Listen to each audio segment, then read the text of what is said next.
tous, donc là je vous retrouve donc pour une deuxième vidéo dans la même journée. Donc maintenant je vais plutôt vous parler, donc je vais vous faire une petite vidéo sur j'ai fini une saga. Donc je voulais la faire assez vite parce que ce sont des livres que j'ai lus il y a assez longtemps et par peur de ne plus m'en rappeler, je préfère faire la vidéo assez vite. Donc ce n'est pas vraiment une saga, c'est plutôt un 2 tomes, je sais pas comment on appelle ça, parce qu'il y a trilogie, après il y a saga, mais en 2 tomes, je ne sais pas trop.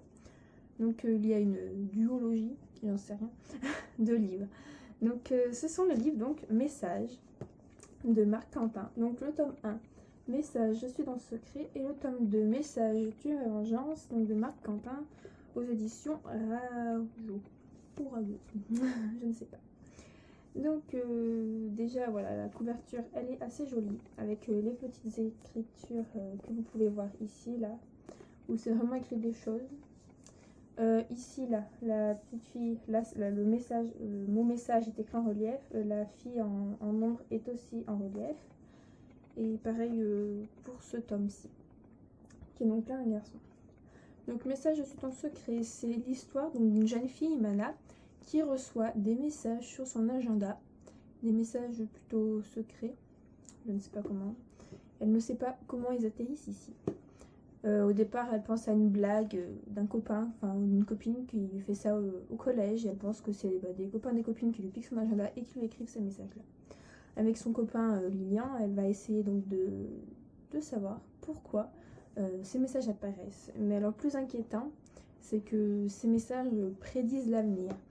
Ça a commencé en fait quand elle a découvert ça, quand dans son agenda, en ouvrant le soir pour faire ses devoirs, elle voit un mot marqué « Demain, contrôle surprise d'anglais ». Bon, sur le coup elle y croit pas trop, elle pense plutôt à une blague. Elle va quand même réviser l'anglais, parce qu'on sait jamais s'il y a un copain qui l'a entendu dans les couloirs quand la prof parlait à un autre prof. Et effectivement, le lendemain, elle a bien eu un contrôle surprise d'anglais. Le plus inquiétant devient la fois où elle reçoit dans son message un message demain à 17h au supermarché, il faut que tu ailles sauver le Père Noël. Bon, elle se dit c'est quoi cette blague, voilà. Bon, bah elle va quand même au supermarché. Et puis en fait il y a le Père Noël qui fait un espèce de spectacle, qui est sur une estrade et tout. Puis donc elle est avec sa petite soeur, non petit frère, elle a un petit frère. Elle est avec son petit frère qui est là. Et puis d'un seul coup, elle voit l'étoile qui était au-dessus de l'estrade en train de se détacher et qui allait tomber sur le Père Noël.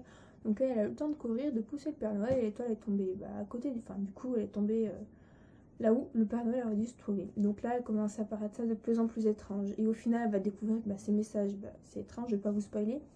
Mais voilà, donc les 2 tomes qui se lisent assez vite, pour moi c'était un livre coup de cœur.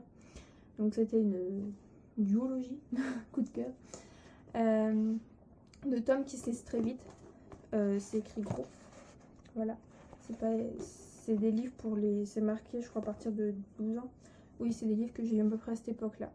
Et c'est le seul livre que j'ai lu où j'arrivais, enfin les soirs quand je m'arrêtais et je me disais qu'il fallait que je dorme, et à chaque fois il fallait que je rouvre le livre. Et c'est des livres que j'ai envie de relire en fait, même maintenant, parce que il y a quoi, il y a même pas, il y a 200 pages quoi, et c'est écrit gros, ça se lit en... Moi je lis les 2 tomes en 2 jours quoi.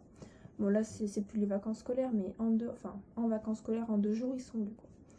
Donc c'est des livres vraiment bien, je vous les conseille, même si vous êtes plus grand. Je vous conseille de les lire, c'est vraiment des livres qui sont lus. Donc voilà, ces messages donc de Marc Quentin. Donc je vais pas vous en dire plus parce qu'il n'y a pas d'autres choses à dire, parce qu'après si je vous en parle plus de l'histoire ça va vous spoiler.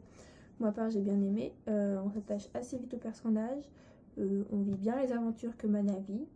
On a un peu peur aussi de savoir ce que ce sont ces messages, et faut dire que la fin du premier tome, ce sont des fins comme je n'aime pas, qui sont... il faut absolument avoir la suite tout de suite à côté de soi pour pouvoir l'attaquer. Donc voilà, donc franchement je vous les conseille. Donc pour aujourd'hui j'ai fini avec les vidéos, je m'excuse encore pour ma vidéo du bilan du mois d'avril qui était très mauvaise. Je n'ai pas pu la retourner avec mon appareil photo, et puis là faut dire que c'est un peu passé, donc j'ai pas envie de la retourner avec mon appareil photo. Donc mais promis, les prochaines vidéos seront nickel, j'espère. Donc en attendant je vous fais des gros bisous et je vous dis ciao ciao, à bientôt.